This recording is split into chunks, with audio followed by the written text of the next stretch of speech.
Olá pessoal, sou Danilo Oliveira. Nós vamos falar agora sobre o Império Romano parte 3.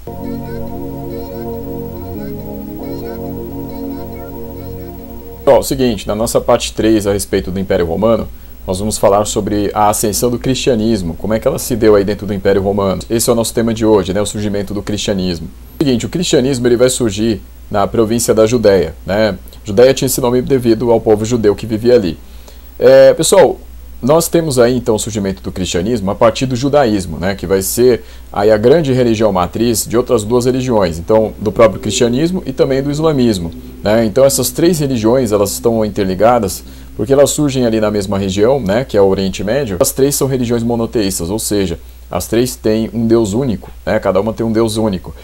No caso do cristianismo e também do judaísmo, o grande problema é que as duas religiões, né, que conviveram com o Império Romano acreditavam em um Deus só, enquanto para os romanos havia vários deuses, e inclusive o próprio imperador romano era um deus, né, era considerado dessa forma. Então por isso que tanto o judaísmo quanto o cristianismo terão problemas com os romanos. Esse aí é o mapa, né, vocês estão vendo, o mapa da região.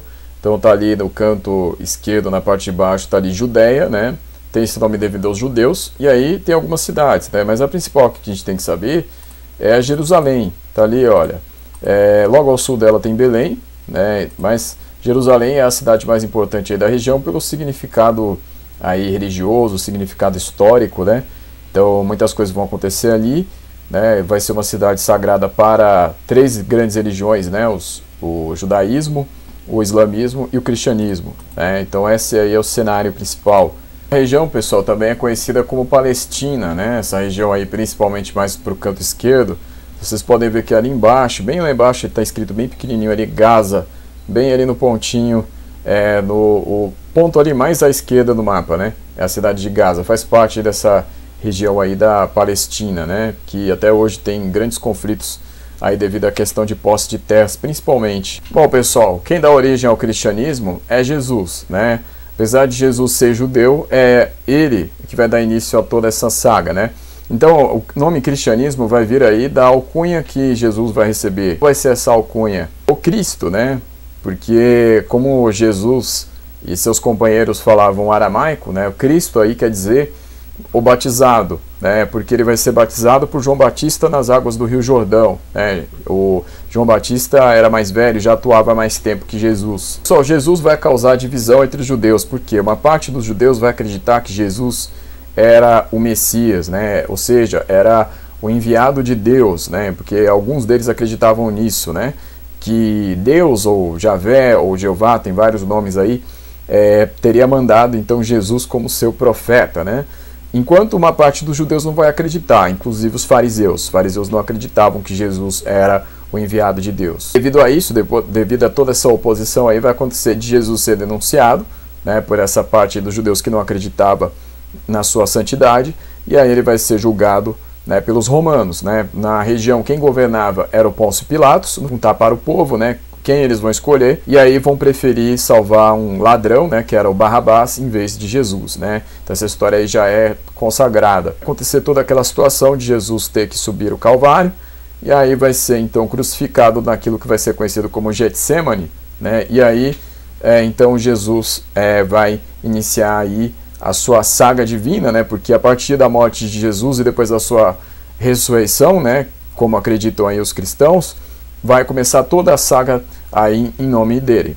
E devido a isso, pessoal, nós teremos os mártires, né, que serão homens aí que vão no começo ser os próprios apóstolos de Jesus, né, os seguidores dele, e aqueles que vieram depois dos apóstolos, né, que vão acabar sendo sacrificados. O que vai acontecer, pessoal, uma verdadeira perseguição dos romanos contra os cristãos, né, porque eles acabavam acreditando numa divindade, né, que negava todo o panteão de deuses romanos, né? Então Jesus não acreditava nos deuses romanos, né? Os seguidores também não, vão acreditar que Jesus é a divindade, né? E aí isso vai fazer com que parte dos judeus aí que acreditavam em Jesus se opõem aos romanos, e aí vai começar toda uma perseguição contra eles. Por exemplo, vão acontecer, pessoal, assassinatos, por exemplo, nas catacumbas, né, que eram lugares onde muitas vezes os cristãos se escondiam, né, e aí vão acabar sendo pegos pelos romanos.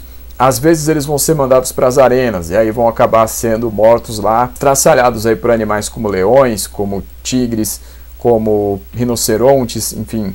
Os romanos eles vão promover ali espetáculos de sangue com os cristãos sendo mortos. Importante, pessoal, é que existe uma controvérsia a respeito do Nero, né? Porque se acredita que Nero tenha mandado matar pelo menos aí 2 seguidores de Jesus, que seriam Pedro e Paulo, né? Hoje isso é contestado, né? Porque o que dizem na verdade é que isso foi uma acusação que os senadores fizeram contra o Nero, né? Principalmente aqueles que escreveram contra Nero. Lembre-se na aula passada que eu falei para vocês que era comum os inimigos escreverem uns contra os outros. Então esse pode ter sido o caso também de Nero a respeito aí dos cristãos. Por quê? Porque Nero, cada vez mais pesquisadores aí vão chegar à conclusão de que Nero, ele na verdade era querido pelo povo romano. Então os senadores, como não gostavam da figura do Nero, vão acabar depois colocando em cima dele várias acusações aí, inclusive a de ter perseguido os cristãos, né? Então não se tem uma definição a respeito do que o Nero fez exatamente a respeito disso, mas cresce aí a ideia de que ele não fez essa perseguição contra os cristãos. É um texto que eu vou deixar lá nos créditos do vídeo para vocês darem uma olhada, uma matéria que fala sobre isso. Esse aqui foi o Coliseu, o Anfiteatro Flávio, construído depois da morte do Nero, né?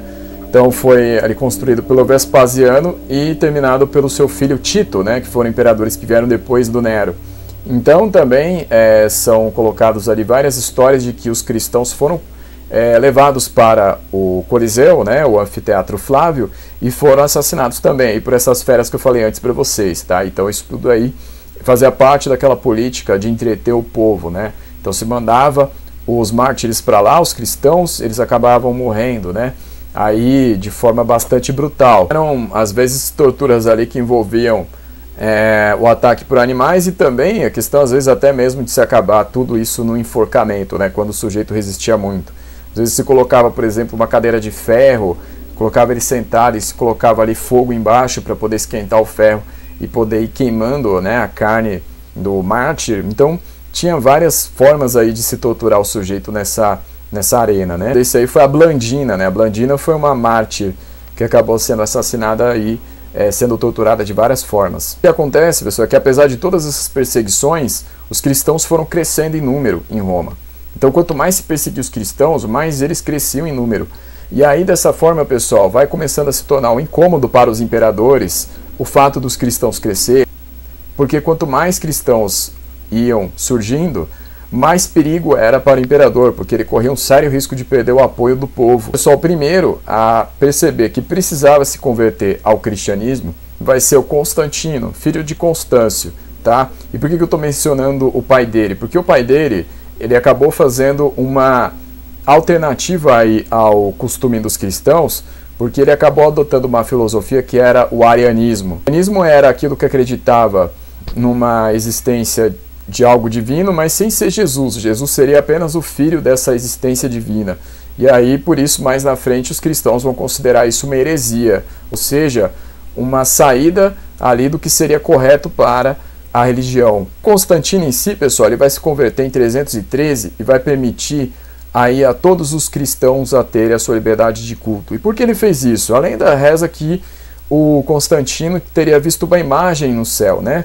Que estaria escrito lá em latim, sob este signo vencerá. E que sinal era esse? Uma cruz, né? Que ele teria mandado pintar a cruz nos escudos dos seus soldados para lutar contra um general chamado Magentio, né? Ou Maxentio, depende da versão. E aí ele venceu. E aí por isso ele vai dedicar essa vitória à questão aí da cruz que ele acabou vendo, né? E aí então ele vai acabar permitindo essa prática religiosa aí dos cristãos, mesmo vai acabar se convertendo à religião. Então, pessoal, se encerram as perseguições aos cristãos nesse momento, eles têm agora a liberdade de culto. Sacramentar, pessoal, essa liberdade de religião cristã vai ser realizado o Concílio de Nicéia, né, ali na região oriental do Império Romano, né, próximo de Constantinopla, onde em 325 então vão decidir algumas regras aí para o culto cristão. As regras principais, pessoal, ia ser a rejeição do arianismo, aquilo que eu falei para vocês de que não se considerava para essa filosofia, o arianismo, que Jesus seria sagrado, né?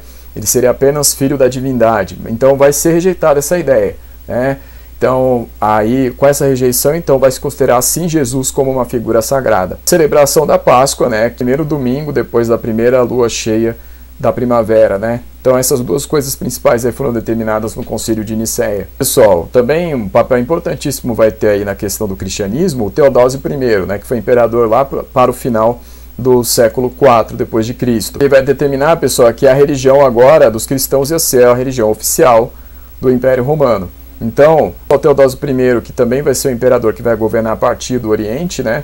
Assim como Constantino fez antes, né? Porque era a região mais rica desse momento aí do século IV, dentro do Império Romano. E aí, dessa forma, pessoal, ele vai tornar a religião cristã oficial, né? Então, dessa forma, agora o que vai acontecer é uma inversão. Se antes os cristãos eram perseguidos, agora os pagãos é que estão proibidos de cultuar os seus vários deuses. E aí eles vão ser perseguidos pelos cristãos. Tá? Então essa é uma virada que aconteceu aí. Dessa forma, os cristãos eles vão ter sedes aí nas principais cidades do Império Romano. Então eles vão ter as dioceses. Então a partir dessas dioceses eles vão ter a prática do cristianismo, né? Então vão ser organizadas as igrejas, né? E aí dessa forma vai surgir então, pessoal, a Igreja Católica Apostólica Romana. Essa é uma grande religião que vai surgir aí de dentro do Império Romano e vai ultrapassá-lo, né? Porque quando o Império Romano acabar, a religião cristã vai continuar. Então ela vai usar as sedes do Império Romano para poder continuar existindo. É importante a gente lembrar que tudo isso está acontecendo no momento em que o Império Romano está em crise. Então desde o século III, o Império Romano está decadente e aí nós teremos consequências a partir disso. Por enquanto é isso daqui. Na próxima aula a gente continua. Obrigado. Então até a próxima.